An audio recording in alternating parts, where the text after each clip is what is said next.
I'm good. How are you, Andrew? I'm all right now. I don't know. Can you see it there? I mean, I can see it on your face because of where you're facing, but just there behind me, the sun is coming in the window. Yeah, it's nice. For now, it's going to be raining in about an hour, but we're expecting for further heavy showers. The point of that is that the clocks change this weekend, so we're back into the bright mornings again. And it is, as of right now, it's nice out there, but yeah, very mixed this morning in places. Just bear that in mind. How are you today, Andrew? All good. Yeah, yeah, flying it, rocking it. Now, we're both wearing purple, and we'll explain more about that a little bit later on, right? But I was going to text you at the crack of dawn this morning, and I was like, she doesn't want me texting her now asking her to wear purple. So I didn't text Elaine. She completely coincidentally wore it as well, so we'll explain that in a minute. Totally mad. Totally forgot. And anyway, yeah, we'll talk about that in a little while. Word Purple Day. Front page of the Irish Daily Mail: private school staff get vaccines. So more on this, Andrew. You know, some people who are supposed to have their vaccines by now, I've got a story about that in a few minutes on another paper, haven't got them. And then some people who aren't supposed to be getting them yet have them. And it's always because of these vaccines that are apparently left over after other people have been vaccinated. So this story is about a private school in Bray, St. George's Catholic School in Bray. Sounds very posh, doesn't it? Well, staff there have been given a vaccines that were left over, apparently. The Mail has confirmed that children of the CEO of the Beacon Hospital, Michael Cullen, attend the school. Teachers are ranked 11th at the moment on the National Immunisation Advisory Committee prioritisation list, so shouldn't have got them for quite a bit. If you're wondering, by the way, what it costs to go to a school like this, €7,420 is the fee for the year, making it the fourth most expensive. So while it's a lot of money, it's nothing compared to some countries, I would say, in private schools. They could be 50, 60, 70 grand a year, I'd say. But that's what the Irish Daily Mail. Jane Fonda is there. Jane Fonda is 83. Now, I don't know the story on this, but the headline is Jane Fonda, my sex confession at 83. So I'm going to have to get into that one a bit more and find out for you. Don't know what her confession is. So I'm just Googling now, Jane Fonda, sex confession. I hope this doesn't go wrong. Okay. Oh, did you Google it? Yeah. Oh, yeah, sorry, yeah. No, I'm just curious because you're on a work laptop, so, you know, the whole system would just shut down. No, it's fine. They're very open-minded with me. Very open-minded, of course. Oh, this is actually kind of a sad sex confession. Well, depends how you feel about it. And here I am taking the piss, okay. Says she won't have sex again. Oh, okay. I actually was expecting the opposite. I thought she was going to say, I'm having sex all the time. I love it. Bad for it. Yeah, she's class. She's 83. She looks unreal, by the way. But that's her on the front page of the Irish Daily Mail today. In the Examiner this morning, lovely photograph there of Sophia from Wicklow celebrating the Irish Cancer Society's most important Daffodil Day ever, with street collections impossible due to the pandemic. The charity is urging people to donate online at cancer.ie, but a gorgeous photograph there of young Sophia playing in a field of daffodils on the front page there. The main headline, though, reads, hard to see cases falling below 500 as 1,600 people tested for COVID-19 in the walk-in centres, as the walk-in centres started their operations yesterday. The government will discuss scrapping the 5 kilometre travel limit in next Tuesday's cabinet meeting. So changes to the level 5 restrictions will be announced after that meeting. So the kind of the timeline of events is they meet NEFIT on Monday. The cabinet will meet Tuesday to discuss what NEFIT spoke to them about. And then I assume, well, okay, officially we'll get a confirmation of what the updates are on Tuesday evening, but you can be damn sure we'll find out exactly what it's going to be in this NEFIT meeting on Monday afternoon, because nothing is sacred anymore.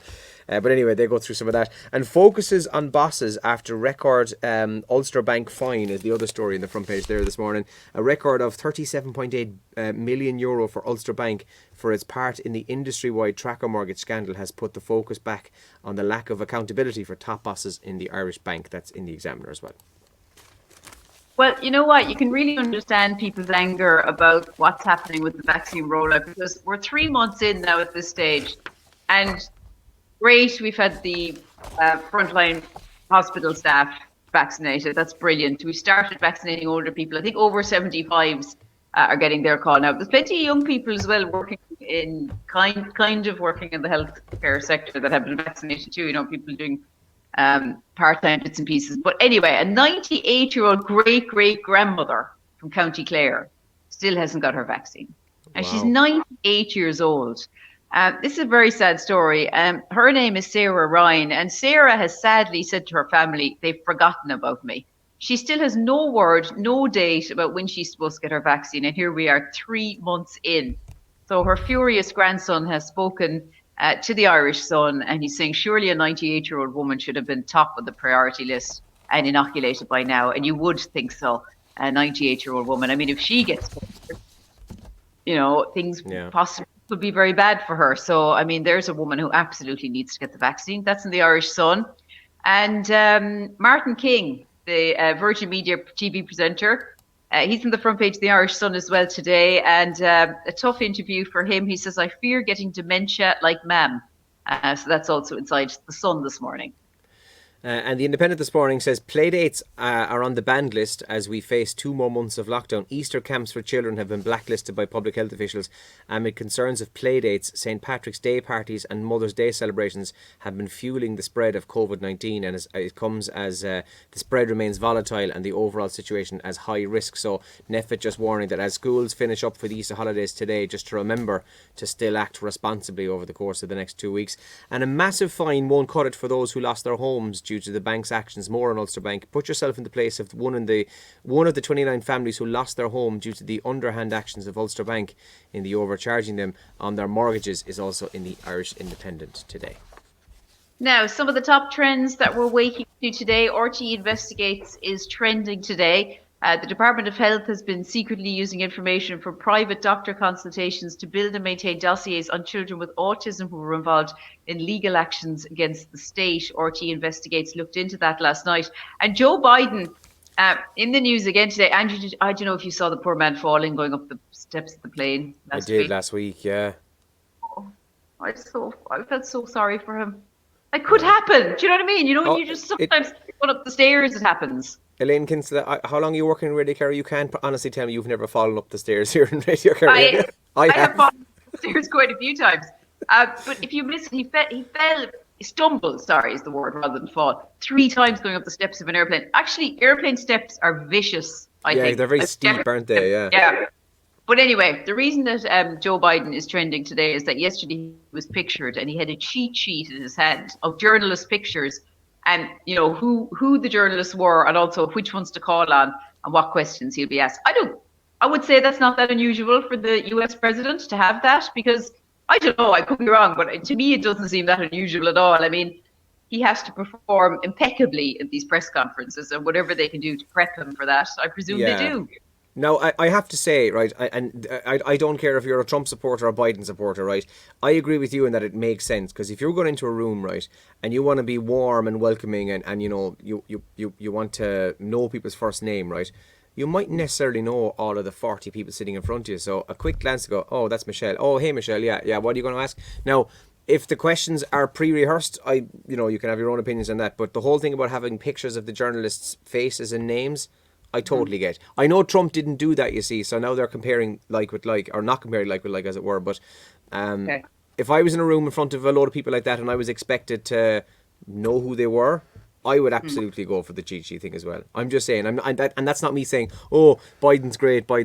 I don't care what side of the political landscape you lie on. I'm just saying it made sense. I agree with you there. So it's also totally new to the job, so I guess he doesn't know them yet. But I don't know. Maybe somebody who knows more about it will know if this is very unusual for a US president to do this. But I think it's a bit of a tough one. He's kind of trending for the wrong reasons. Yeah, maybe. Jessica Walter is trending this morning. The actor from Arrested Development. She's died at the age of 80. She's also trending this morning.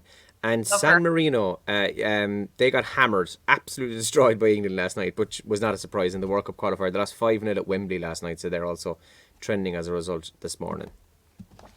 So it's International Wear Purple Day, and coincidentally we're both doing it, and it's all for raising awareness about epilepsy. I think it was actually World Epilepsy Day not so long ago, but today is just to raise awareness about it. And I know a few people who have epilepsy since they were a child. So yeah, we're just wearing purple as a result of that today. And of course the other one then is Daffodil Day. Today is obviously Daffodil Day for the Irish Cancer Society as well. Yeah. So 2 big things happening, and you are being reminded to please support Daffodil Day today. It's a day when they would normally make so much money out and about with the buckets on the streets, people outside supermarkets selling daffodils, selling pins, all the rest. So that obviously can't happen this year. So Daffodil Day are really depending on people to go online and to make a donation there instead. So if you've got a few euro to spare, I hope you can do that. It's very easy, actually. You just go on to cancer.ie. And then there's a button straight away when you open that page. It just says donate. So they're calling it the most important Daffodil Day yet. Just like last year, they cancelled Daffodil Day as well. But here we go again, 2 years in a row. So it's easy to donate online there. Or you could just text the word daffodil, by the way, which has two Fs, I wasn't sure, to 50300, and that'll donate €6. Spot on. And we might talk more about that in the radio, actually, because it's a really important day today. So Daffodil Day, please support if you can. Have a good day today. We're live now in about 60 seconds on the radio till 9 o'clock. And enjoy your weekend. Have a good day. Good luck.